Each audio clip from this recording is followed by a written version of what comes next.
तो शायद समाजवादी पार्टी का पश्चिमी उत्तर प्रदेश में खाता भी नहीं खुलने का। अगर कोई विकल्प भारतीय जनता पार्टी को हराने के वास्ते है, सपा वपा ज्यादा कोई खास है नहीं। जो पहले से भाजपा के लिए काम कर रहा है, आरएलडी का गढ़ है पश्चिम उत्तर प्रदेश, इन चर्चाओं से कुछ नहीं होता। वहां भी सबसे पहले पहुंचने वाले आजम खान साहब के खिलाफ भारतीय जनता पार्टी के द्वारा सर समाज के नेता हैं, वे भारतीय जनता पार्टी में चले गए। अभी हम जनपद मुजफ्फरनगर के कस्बा बुढ़ाना में हैं और अभी हम पहुंचे हैं जिला पंचायत सदस्य गज्जू पठान जी के पास में। हमारे यहाँ पहुंचने का मकसद है, कल शफीकुर रहमान साहब ने, जो समाजवादी पार्टी से संभल से सांसद हैं, उन्होंने एक बयान दिया है और बयान दिया है जयंत चौधरी के बारे में। उन्होंने जयंत चौधरी के बारे में कहा कि जयंत चौधरी सिर्फ अपनी बिरादरी के नेता हैं। उसी के बारे में चर्चा करने के लिए आज हम गज्जू पठान जी के पास में हैं, इनसे बातचीत करते हैं। पठान साहब, आप जयंत चौधरी के करीबी माने जाते हैं, तो इस पूरे बयान के बारे में क्या कहेंगे आप?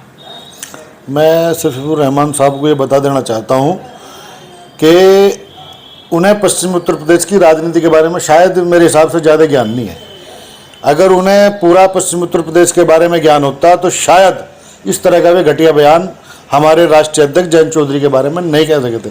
हमारे नेता आदरणीय जयंत चौधरी साहब सर समाज के नेता हैं, हर बिरादरी के नेता हैं। वे किसी एक बिरादरी की बात नहीं करते, वे 36 की 36 बिरादरी की बात करते हैं। और सुन लो, विपक्ष में पश्चिम उत्तर प्रदेश में सबसे मजबूत कोई भारतीय जनता पार्टी के वास्ते जो विकल्प है हराने के लिए, वो सिर्फ और सिर्फ जयंत चौधरी है। इसके अलावा दूसरा कोई चेहरा विपक्ष में पश्चिम उत्तर प्रदेश में है नहीं। शफीकुर रहमान साहब ने एक बात ये भी की कि अगर जयंत चौधरी जी इधर उधर जाते हैं या अपने तरीके से चुनावी मैदान में आते हैं तो समाजवादी पार्टी को इससे कोई फर्क नहीं पड़ने वाला। अगर हमारे चौधरी साहब, जयंत चौधरी साहब गठबंधन में नहीं रहेंगे तो शायद समाजवादी पार्टी का पश्चिमी उत्तर प्रदेश में खाता भी नहीं खुलने का। रही शफीकुर रहमान साहब की बात, फर्क पड़ने की या ना पड़ने की, मैं आपके माध्यम से शफीकुर रहमान साहब को बता देना चाहता हूं कि जब भी अल्पसंख्यकों पे भारतीय जनता पार्टी के द्वारा पीड़ित करा गया तो सबसे पहले आवाज उठाने वाले सड़क से लेके संसद तक सिर्फ जयंत चौधरी के अलावा किसी ने आवाज नहीं उठाई। तुमने देखा होगा आदरणीय आजम खान साहब के खिलाफ कितने सारे मुकदमे हुए, उन्हें इतना ज़्यादा पीड़ित करा गया। तो तुमने भी देखा होगा कि सबसे पहले विपक्ष का कोई नेता अगर उनके घर तक पहुंचने वाला, उनकी आवाज़ उठाने वाला कोई था तो वो सिर्फ जयंत चौधरी था। रही शफीकुर रहमान साहब की बात, जब भारतीय जनता पार्टी के द्वारा शफीकुर रहमान साहब को भी पीड़ित करा जा रहा था तो वहाँ भी सबसे पहले पहुँचने वाले आदरणीय जयंत चौधरी साहब थे, इसके अलावा कोई नहीं थे। विपक्ष में पश्चिम उत्तर प्रदेश में अगर कोई विकल्प भारतीय जनता पार्टी को हराने के वास्ते है तो वो आदरणीय जयंत चौधरी साहब है। सिर्फ राष्ट्रीय लोकदल है, इसके द्वारा कोई नहीं। पश्चिम में सपा वपा ज़्यादा कोई खास है नहीं। अभी अगर बात की जाए लोकसभा चुनाव की तो इसके बारे में क्या कहेंगे? ये सीट किसके पाले में जा सकती है? समाजवादी पार्टी के पास में रहेगी या फिर आरएलडी की तरफ से कोई इसमें प्रत्याशी होगा? आरएलडी की रहेगी, आरएलडी का गढ़ है पश्चिम उत्तर प्रदेश। लेकिन कुछ दिन पहले चर्चाएं थी कि हरिंदर मलिक यहाँ से चुनाव लड़ेंगे।